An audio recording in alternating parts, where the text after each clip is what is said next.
What's up, FOA squad? I'm Anthony and welcome to our channel, Life with Anthony. I hope you guys are doing well out there. Happy Wednesday to you guys. I am in Mazatlan, Mexico. Hey.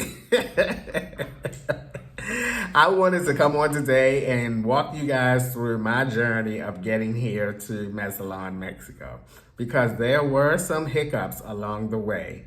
I mean, what, can I just travel with ease?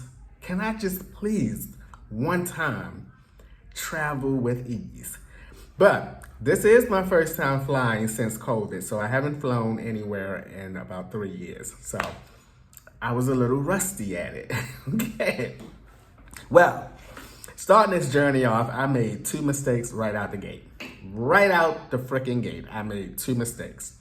The first one is, I thought that for some reason I can just walk into the bank and say, hey, I'm going to Mexico tomorrow. Can I do some currency exchange here? The woman was like, no, we have to order that money. I was like, what in the hoot nanny? You got to order it. Y'all don't have the money in the back somewhere? You know, she said no. She said even if we expedite it, it's still going to be longer than, you won't get it tomorrow. I left at the bank. I was just a little bummed out. I was so bummed out a little bit that I left and drove away from the bank. I realized, Anthony, why did you not at least get some money out of the bank? I didn't even get no money. So I had to find another ATM machine and get the money. Mind you, this is the day before I'm taking off. That was the first mistake. The second mistake, well, going back to that a little bit, look, I said, after I calmed down, I said, okay, it's not the end of the world. I'll just get it exchanged over in Mexico at the airport. All right. Second mistake was I did not book my transportation from the airport to the hotel. Usually when I travel, and the last time when I went to Cancun with my buddy Richard, we booked the stuff ahead of time. I called a couple places. They were like, we are totally booked up for that day. I'm like, can you just squeeze one more person in there? I'm about this small. They were like, we all booked up. Whew. Again, I calmed myself down and I was like, you know what? Again, not the end of the world. I'm sure they got a ton of taxis, which is probably going to be more than booking a shuttle there. So I said, fine. All right, guys. So the plane rides actually went really smooth. I had one connecting flight, so it took me 2 flights to get here. The plane ride was really smooth, no problem. I had a 5-hour flight, and then I had a 2-hour flight. So it was really good. No complaints whatever. Nothing to say about the flights. I kicked back, I relaxed, good. So, fast forwarding, I land in Mexico. Now they came in the plane while we were in the air and gave us the custom papers and everything. I had 2 little small custom papers to fill out. Got that all filled out on the plane, so I didn't have to worry about it once we landed. Okay. Got through customs at a decent time. It was really decent. I didn't have any qualms whatsoever. The traveling aspect of this went really well. All right, got through customs now. And then I thought, back a little bit. Let's back it up a little bit. My connecting flight was in Phoenix, Arizona. And I thought, okay, I got an hour before my next flight. Let me see if they have a currency exchange place here. So I go to the help center, and I asked them, I said, do you guys happen to have a currency exchange place here? Why that woman gonna say, oh, no, they never opened it back up when it went down for COVID? I'm like, lady, people is like over COVID a little bit now. So I thought that was gonna be my shot to get it currency exchange in the States. Didn't happen. All right, fast forward back. Beep. Guess what? Got to Mexico, got through customs. these people don't speak English. For people who say a lot of people here speak English, I don't know where they are because I'm not encountering them so far. So I managed to ask, did they have a currency exchange? So they pointed me to where it was, which I was just like feet away from it, a couple feet away from it. Went up, guess what? They were closed. 1:30 in the afternoon, and they're closed. I was like, what in the, how could they be closed at 1:30 in the afternoon? And that ain't even the worst part, y'all. Look, I have no pesos. no pesos. I was going into a mini anxiety attack. I was like, how am I supposed to get to my hotel and I have no pesos? I had no pesos, y'all. So I'm looking around the airport. It's like, okay, Anthony, calm down. We can do it. And then I thought, okay, let me find an ATM machine. Went to an ATM machine. Everything is in Spanish. I don't know if I could have made it into English or not, but I'm looking at all this Spanish and I'm like, okay, I know some of these words. I'm thinking, this is a bank machine. It gotta be withdrawal, cash, check-ins, savings.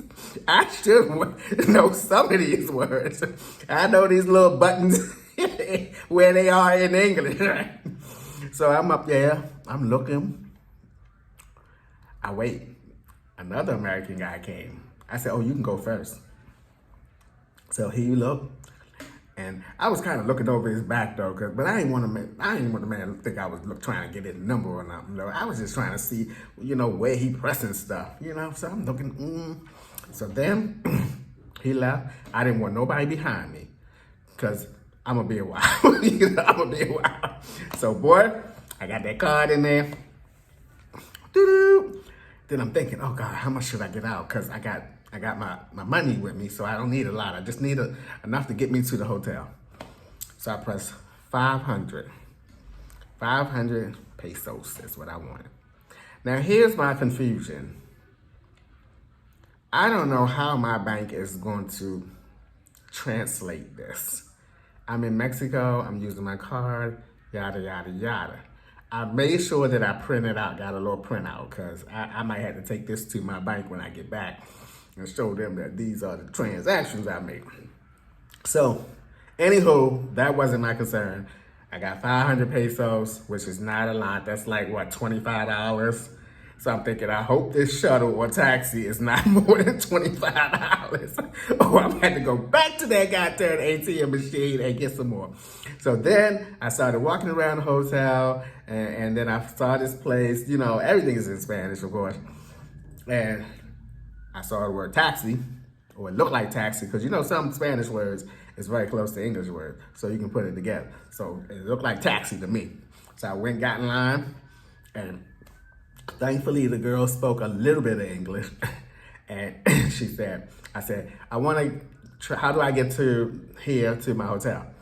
So, and how much would it cost? So she said, 150 pesos. So I said, how much is that in English? And she said, $9.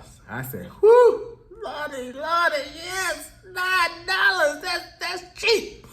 And she asked me, did I want a shuttle or like a private taxi? I said, girl, you better put me in a shuttle, because I know a private taxi probably costs all this $25. He put me in that shuttle. And let me tell y'all, that ride from the hotel to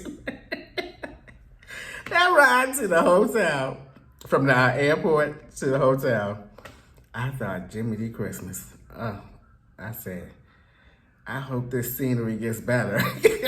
That's all I'm going to say. I hope this scenery get better. It was like a 40-minute ride. And I got to see a lot of Mazatlan before I got to the hotel. So I pull up to the hotel. They let one person off, two people off before They got to the hotel I was staying at. So we get to the hotel I'm staying at. I kept waiting and waiting for this beautiful scenery that I was seeing online that prompted me to get this hotel. I'm waiting and waiting. And then when he pulled up and said the name of my hotel, I was like, ooh, this must be some kind of mistake. This must be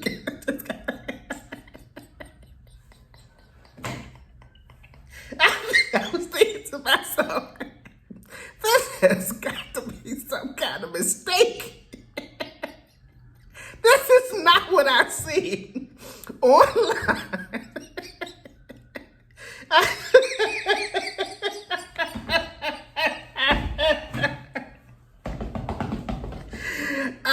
I kid you not, I was thinking the whole time, this has got to be a mistake.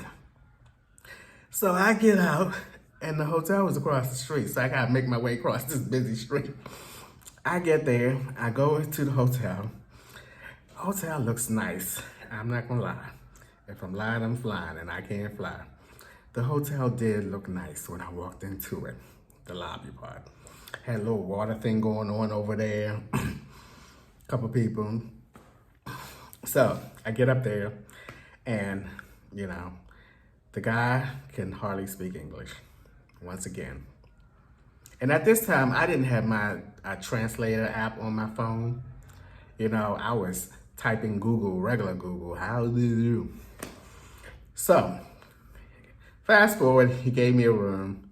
And then one of my friends, when I told her before I started here, asked me which hotel I was staying in. So I told her, and she went and looked at the reviews. And one of the reviews was, don't stay on the first floor of this hotel. So when he gave me my key and I saw that it was the first floor, I said, okay, you know what? I'm gonna go and see where it is. So I walk around, go up.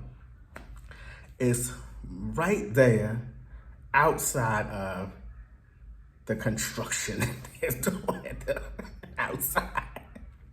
I was like, nope. I didn't even go in the room. I turned around, went back downstairs. I told the girl, I went to a different concierge, and I said, I don't like this room, noise, I'm getting really good at charade at this point, noise outside, So she spoke a little bit of English. So she put me on the second floor. I said, on the other side. She put me on the other side, right? I go up to that room. Okay. I look out the door. I got a little beach now instead of construction area. Got some beach. And big old palm trees or trees that's blocking the view of the beach, but most of it anyway. Anywho. So, first impression of when I walked into this room was, I have stayed in some red roof hotels that are better looking than this room. Y'all see that little green there? That's the best you're gonna see. Well, that's the best this room gets. It's that green that you see behind me. This room is outdated. I see little dents in the wall and stuff.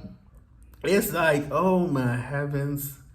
The furniture in here is wicked-like furniture. It's not. Oh my gosh, y'all. Okay. I did sleep well.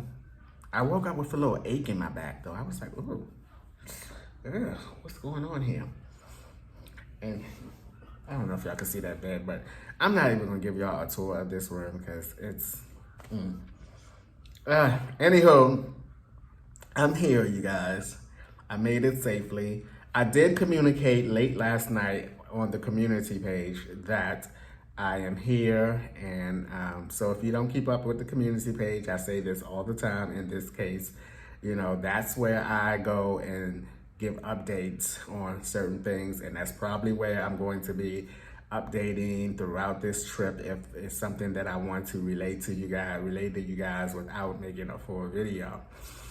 Okay, I'm going to fast forward back, so I'm gonna go back. That don't make sense, fast forward backwards, but I'm gonna go back and insert what I'm about to say at the beginning of the video. So let's go back. Okay, you ain't gonna get no special effects, that's it. All right, So, what I'm so happy about is I put together some FOA merchandise. I got a Teespring, which are now called Spring instead of Teespring. I got a Spring account, and I put together some FOA merchandise. And it's all there. You should see it under every video. It's actually, they went back and put it under every video that I have. And I designed some things because I was like, okay, I'm not doing anything today. I'll start my venture out tomorrow. So I sat up in here for about 3-4 hours yesterday and just tried to put some merch together. And if you have not seen it yet, it's right underneath the video. I got like maybe 6 or 7 FOA merchandise products on there so far.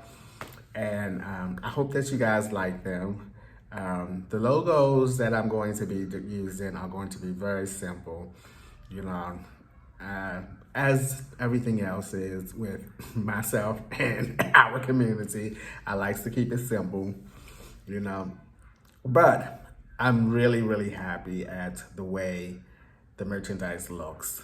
And one thing that I want to talk about or mention, I know I probably shouldn't mention this, but it's something that I want you guys to understand and not think that, you know, I'm trying to rob you blind, because I'm not, is when you put together a piece of merchandise on Teespring, they give you a suggested price and they tell you how much profit you would make off of that item.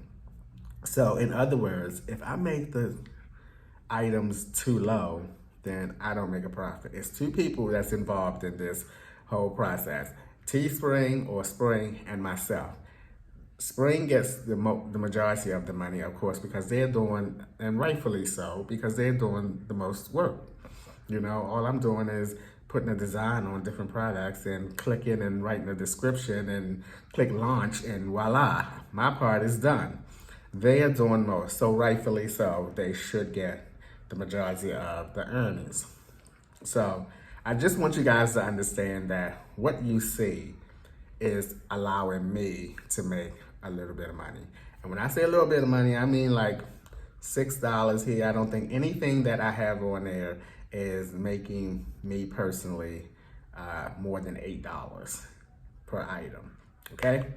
I know I don't have to explain that to you guys, but I want you guys to understand, because when I was writing, and it never failed, when I was putting together the prices, up in my head, I was saying, oh my God, it's gonna be a lot of people that's saying that's too much, you know, and I shouldn't worry about that, but I can't help but to worry about it, because I want anyone who would like some FOA, Lord Anthony, like some merchandise, to be able to afford it and have some merchandise. So I was feeling some kind of way when I was writing it, but you know, what would be the point of me even opening up a store if I'm not going to make a profit as well as Teespring? So that's just a little bit of information to help you understand the whole process and everything. And I'm not trying to rob you blind, I promise, I'm not. I hope that so many of you purchase some of the FOA merchandise, and not for the sake of me making money, more so for the sake of, I would love for everyone, or as many of you out there as possible, to have some piece of FOA merchandise in your home, period. It's just, to me, it's something that, another way that brings our community together, you know, and so I hope that as many of you as possible will purchase some of this FOA merchandise. If you have any constructive comments about maybe the design of it, or, you know, this, that, and the other, because I honestly like the designs of everything that I have on the in the store so far. Like I said, they're nice and simple. They're something that I done myself. I did myself, and I like it. I like it. I do. I really like it. I had fun last night putting the shirts together, looking at the design in different colors and everything. And I had a lot of fun because I told you I was working on them for like 3 or 4 hours yesterday. So I hope you guys really like it, and I hope you guys decide to support the FOA community in yet another way and get yourself some FOA merchandise in your home. All right, guys, let's go back to the end. No special effects, just that's it. All right, guys, that's going to do it for today's video. I'm going to relax for a few minutes and then think about what I'm going to do tomorrow. I know I have to go to the grocery store and I have to go to the bank. So that's probably what I'm going to be taking you guys on, that little journey of me trying to find a bank as well as the grocery store so that I can get a few things. And that's going to do it. As always, thank you guys for taking a few minutes out of your day to watch my videos. I appreciate you guys. You know that. And I'll see you guys the next time.